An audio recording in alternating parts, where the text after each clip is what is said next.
जी के कुशल नेतृत्व में हरियाणा में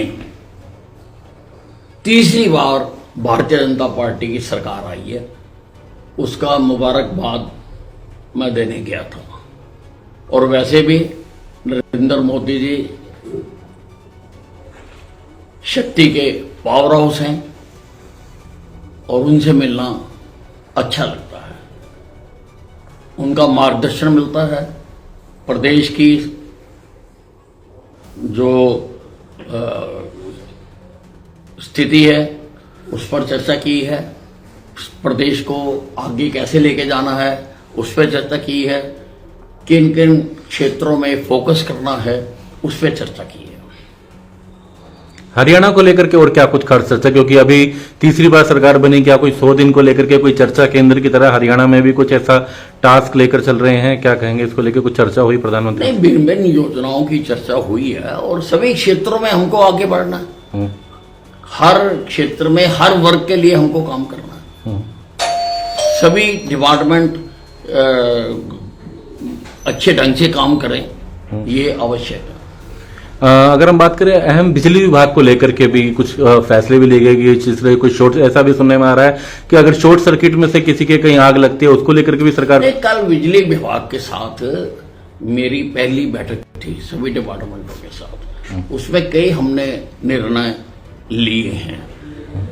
एक तो हमने निर्णय लिया है कि जब ट्रांसफार्मर जल जाते हैं कई दिन तक वो रिप्लेस नहीं किए जाते हैं और उससे लोगों को बड़ी परेशानी होती है। तो वो हमने फैसला लिया है कि शहरी क्षेत्र में ऐसी व्यवस्था बनाएं। अब वो क्या करें कैसे करें वो उनका काम है। ऐसी व्यवस्था बनाएं कि शहरी क्षेत्र में 1 घंटे में ट्रांसफार्मर बदला जाए और ग्रामीण क्षेत्र में 2 घंटे में ट्रांसफार्मर जो बदला जाए।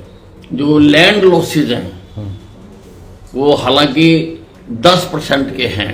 दोनों जो उत्तरी निगम है और दक्षिण निगम है 10% है, लेकिन उसको 10% से भी नीचे लाने का तय किया है। जो प्रधानमंत्री सूर्य घर योजना है उसके तहत 31 मार्च तक 1 लाख कनेक्शन देने का फैसला किया है। 1 लाख कनेक्शन लोगों को दे दिए जाएंगे। किसानों को जो 10 हॉर्स पावर से कम की मोटरें हैं उसके जो अब सोलर पंप लगाए जाने हैं उसको भी त्वरित गति से सबको कनेक्शन देने का हमने फैसला किया है।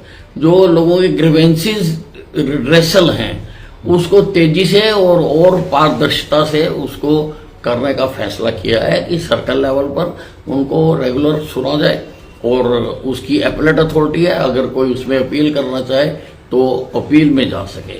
अक्सर देखने में आया है कि अगर किसी की बिजली की कोई प्रॉब्लम आ जाती है तो उसमें ठीक करने के लिए कंज्यूमर से ही सामान मांगा जाता है। तो हमने कहा भी अपना पर्याप्त मात्रा में हर सर्कल में पूरा सामान रखें। जो मीटर से आगे का है वो तो कंज्यूमर का है, लेकिन मीटर तक जो अगर तार डैमेज होती है या कुछ भी होता है वो डिपार्टमेंट लगाएगा, लोगों से नहीं मांगी जाएगी। और अगर लोगों की कहीं से भी शिकायत आएगी हम उसकी सख्त कार्रवाई करेंगे। कई बार कनेक्शन से जो शॉर्ट सर्किट से प्रॉपर्टी जल जाती है, मकान दुकान दफ्तर को आग लग जाती है। तो अभी तक ऐसा कोई प्रावधान नहीं है, कोई नीति नहीं है कि उनको मुआवजा दिया जाए। उसके लिए मैंने नीति तैयार करने के लिए कहा है कि नीति तैयार की जाए और अगर किसी का हमारी वजह से नुकसान होता है तो वो हमें उसे नुकसान की हमें भरपाई करनी चाहिए। इस बार विपक्ष से किस तरीके की उम्मीदें कर रहे हैं? हालांकि अभी तक विधानसभा का सत्र 13 तारीख से बुलाने की बात है, लेकिन विपक्ष में अभी विधानसभा विपक्ष का नेता किस तरह का तय नहीं हुआ है। क्या कहेंगे कांग्रेस की भूमिका को लेकर के? हालांकि विधायकों की संख्या उनकी बड़ी जरूरत 37 तक पहुंचे हैं।